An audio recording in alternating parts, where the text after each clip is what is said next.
സുഹറയാണ്. ഞാൻ ടി എൻജൈമിൻ്റെ മെൻറ്ററാണ്. അപ്പോൾ ഞാൻ ഇന്നൊരു കഥ പറഞ്ഞുതരാം നിങ്ങൾക്ക്. എന്തിനു ബേസ് ചെയ്താൽ വെച്ചാൽ നമ്മളെ ലൈഫിൽ എല്ലാവർക്കും ഉള്ള പ്രശ്നമല്ലേ, നമ്മൾ സ്വയം നമ്മളെ കുറവുകളൊക്കെ കണ്ടിട്ട് സങ്കടപ്പെടുന്നവരും കുറ്റപ്പെടുത്തുന്നവരായിരിക്കും പല ആൾക്കാരും. അപ്പോൾ ഓലെ ബേസ് ചെയ്തിട്ട് ഞാനൊരു ചെറിയൊരു കഥ പറഞ്ഞുതരാം, ഒരു കാക്കൻ്റെ കഥ.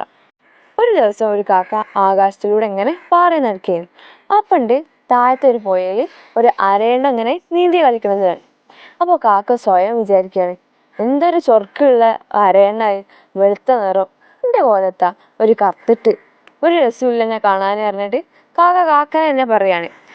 അങ്ങനെ അങ്ങനെ കാക്ക വിചാരിക്കുകയാണ്, ആ അരയണ്ണത്തിൻ്റെ അടുത്ത് പോയിട്ട് ഒന്ന് പ്രശംസിച്ചേക്കാൻ വിചാരിച്ചിട്ട് ആ അരയണ്ണത്തിൻ്റെ അടുത്ത് പോകും.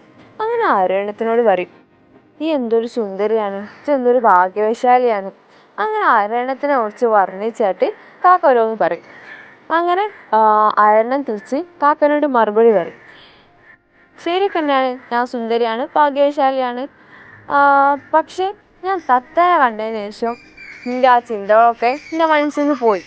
അപ്പോൾ പിന്നെ കാക്ക തത്തനെ തപ്പി നടന്ന് അങ്ങനെ പറഞ്ഞ് നടക്കുമ്പോണ്ട് ഒരു മരത്തുമ്മൽ തത്തയിരിക്കണേ. അങ്ങനെ തത്തൻ്റെ അടുത്ത് പോയി കാക്ക പറഞ്ഞ്, ഈ എന്തൊരു സുന്ദരിയാണ്, എൻ്റെ കളറൊന്ന് നോക്കിയാൽ, ഞാൻ കറുത്തിട്ട്, നിന്നെ കാണാൻ എന്തൊരു ഭംഗിയാണ്, നീ എന്തൊരു ഭാഗ്യവശാലിയാണ്. അങ്ങനെ തത്തനെ കുറിച്ച് പുകഴ്ത്തി സംസാരിക്കും. അങ്ങനെ തത്ത തിരിച്ച് മറുപടി പറയും, ശരിയൊക്കെ തന്നെയാണ്, ഞാൻ സുന്ദരിയാണ്, ഭാഗ്യവശാലിയാണ്. പക്ഷെ ഞാൻ മയിലിനെ കണ്ടതിന് ശേഷം എൻ്റെ ഈ ചിന്തകളൊക്കെ മാഞ്ഞു പോവുകയാണെന്ന് പറയും. ആര്? തത്ത പറയും. അങ്ങനെ പിന്നെ കാക്കൻ്റെ ലക്ഷ്യം മയിലിനെ തേടിയ. അങ്ങനെ മയിലിനെ തേടിയിട്ട് ആഴ്ചകളോളം ഇങ്ങനെ പറന്ന് നടന്ന് എത്ര ആയിട്ട് മയിലിനെ കാണാൻ കിട്ടില്ല. അങ്ങനെ ഒരു ദിവസം താഴത്ത് അടിയിൽ ഒരു കൂട്ടിനകത്ത് പക്ഷി സങ്കേതത്തിൽ കൂട്ടിലകത്തിട്ട് ഒരു മയിലുണ്ടേന്. അങ്ങനെ ആ മയിലിനെ കണ്ടതോടുകൂടി കാക്കക്ക് വളരെയധികം സന്തോഷമായി, ഞാൻ മയിലിനെ കണ്ടല്ലോ. അങ്ങനെ ആ കാക്ക മയിലിൻ്റെ അടുത്ത് പോവും. മയിലിനോട് പറയും, നീ എന്തൊരു സുന്ദരിയാണ്, നിന്റെ പീലികളൊക്കെ എന്ത് ഭംഗിയാണ്.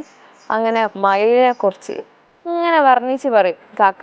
അങ്ങനെ മയിൽ തിരിച്ച് മറുപടി പറയും, ശരിയാണ്, ഞാൻ സുന്ദരിയാണ്, ഭാഗ്യവശാലിയാണ്.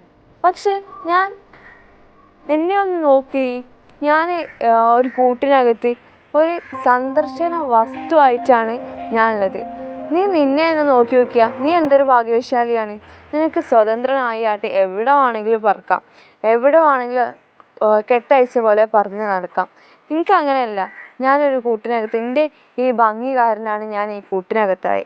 ഞാൻ പലപ്പോഴും എന്നെ കുറിച്ച് ചിന്തിക്കേണ്ടത് എന്നെ പോലെ ആയിരുന്നെങ്കിൽ എന്നുള്ളത്. അപ്പോഴാണ് കാക്ക എന്നെ ചിന്തിക്കുന്നത്, ശരിയാണല്ലോ, ഞാനും എന്തൊരു ഭാഗ്യവശാലിയാണ്. അങ്ങനെ കാക്ക സ്വയം ചിന്തിക്കുകയാണ്. ഇതിലൂടെ നമുക്ക് മനസ്സിലാക്കാൻ കഴിയുന്നത് എന്താ വെച്ചാൽ, നമ്മളെ കയ്യിൽ എന്താണുള്ളത്, നമുക്ക് എന്ത് കഴിവാണുള്ളത്, അത് വെച്ചിട്ട് നമ്മൾ ലൈഫ് മുന്നോട്ട് പോകാൻ നോക്കുക. അല്ലാതെ നമ്മൾ അവിടെ കിടക്കുകയേ ചെയ്യുള്ളൂ. അത് വെച്ച് മുന്നോട്ട് പോയാൽ ലൈഫ് എൻജോയ് ചെയ്യും. Thank you.